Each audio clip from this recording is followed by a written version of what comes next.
Welcome back to the Week 6 recap. Tough week this week. Well, on the one hand, enough things went wrong to have me a bit concerned. On the other hand, enough things went right to make me think, just a small bump in the road. Starting with the bad, all week I experienced what I can only describe as zero pop in my energy levels and enthusiasm for the workouts. I felt like each day I had to drag myself into the cage and get the work done, which is very odd. Normally I'm raring to go. In addition, after Wednesday, Thursday, and Saturday's workouts, I felt completely wiped out, which again is not the norm. Normally I feel pretty good, tired, but feel good. Today, being Sunday, is the first day where I feel pretty decent post-workout.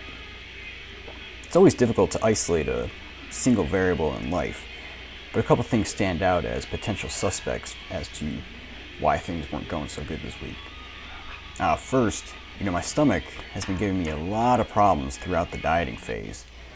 Even though I haven't seen an impact on my lifting until now, this may have just taken a while to really get a hold of me. A couple other potentials in the diet arena also stand out as potential causes. I was thrilled to be able to raise calories after calculating last week that my maintenance level was close to 2,400 as opposed to 1,800 calories per day. I decided to fill that difference with a higher carbohydrate intake for a couple of reasons. The first was to try to maintain a high leptin level. For those of you who are unaware, leptin is a hormone that is created by fat tissue and is basically used to tell your brain how much fat you are carrying. If it gets very low, your brain will sense this, interpret it as starvation, and start shutting down metabolic functions in order to keep you alive. Fortunately for us dieters though, leptin is also released in response to insulin being raised, aka by eating carbs. The second reason I raised my calories via carbs was that you can simply kick way more ass with carbs in your system than without. With full muscle glycogen stores, you can generally get more reps and or use more weight than you could otherwise. But perhaps my system really can't handle that kind of macronutrient profile anymore. Last week, I had 2 days with carbs over 400 grams and 3 others with the carbs between 200 and 300 grams. In an attempt to see if that was the main issue for this coming week, my plan is to cap my carb intake at a maximum of 200 grams on the days before leg day and fill in my calorie requirements with fat. By the way, I had another good week of tracking everything that I ate. Now, with 2 full weeks of calorie intake and body weight data, I recalculated my maintenance calories at 2,600 per day, which is up 200 calories from last week. Now, how is that for the best diet ever? The calories keep going up. Yeah! Today's weigh-in, by the way, was the lowest I've seen yet at 128 pounds or 58.2 kilos. I may not have mentioned it, but the plan for this whole fat loss diet has simply been to aim for a kilogram loss every 3 weeks, which is about 3/4 of a pound per week, then check the mirror and decide if I still want to get leaner. Getting back to trying to figure out why I felt so crappy this week, one interesting idea is that apparently environmental toxins can actually be stored in body fat if the body is unable to deal with them at the time they are present.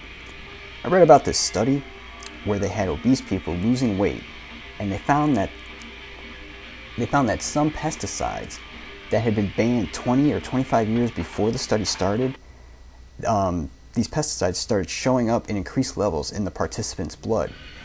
The researchers concluded that the junk had been stored in the body fat, and when the fat got burned for fuel, it released the crap back into the person's system. That really wouldn't shock me, particularly since by my estimation, I am the leanest I have ever been through my abdomen, and may just now be getting to fat stores that have been there for decades. The most likely culprit, though, is probably the simplest one. Looking through my training log, 4 weeks ago my total volume on the main lifts was approximately 12,000 pounds. The last 2 weeks each saw a total volume over 20,000 pounds. It may simply be that I jumped up too much, too fast, and just haven't recovered and or made the adaptation to the increase yet. On the good side, as you saw in the title of the video, I did hit a new volume PR this week. And even though I missed 2 planned goals on Wednesday's OHP and Sunday's bench press, I was able to make slight modifications to ensure hitting the overall volume record. And here's an example of one of those modifications right now. Normally I do sets of 8 on the squat volume day, but here I did sets of 9 to make up for the missed OHP that occurred on Thursday.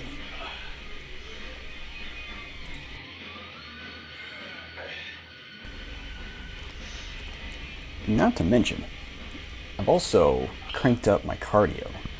I have that 5K race that I like to do every September, starting to get close.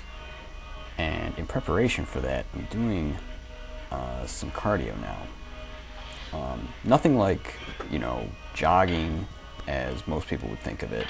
What I'm doing is lots of very short but high intensity cardio sessions. So on Monday and Tuesday, I actually run basically 2 times 4 minutes where it's 20 seconds on, 10 seconds off, and the goal is to induce a deep lactic acid burn, to really push into that oxygen area. On Fridays, I actually go outside and run on the hills that are near my house, and I do basically 6 times 120 meters all out, and I take as much rest as is required between each one. My understanding is that this is a good way to actually train both your anaerobic and aerobic systems, because by going at like maximum intensity, your aerobic system actually gets some training when you're trying to recover by breathing, super hard. So that's what I've been doing on that front.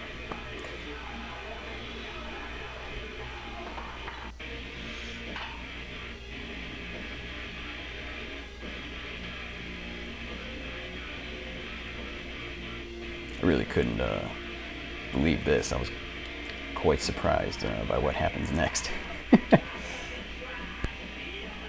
Oh well, I guess I can't really complain. I got my low weigh-in, I got my volume PR.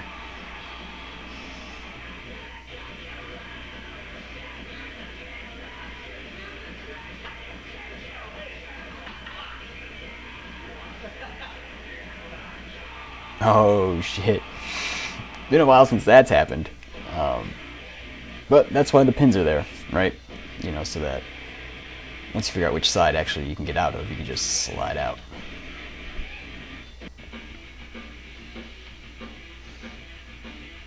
So remember, kids, use your pins. That's what they're there for.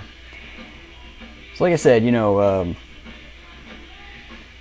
I guess, I should call it a good week because, got the PR, got the low weigh-in. But like I said, I'm hoping that I feel better next week because it really wasn't as fun as it usually is, taking care of all the workouts and stuff. So with that, I'll see you guys next time. Talk to you then.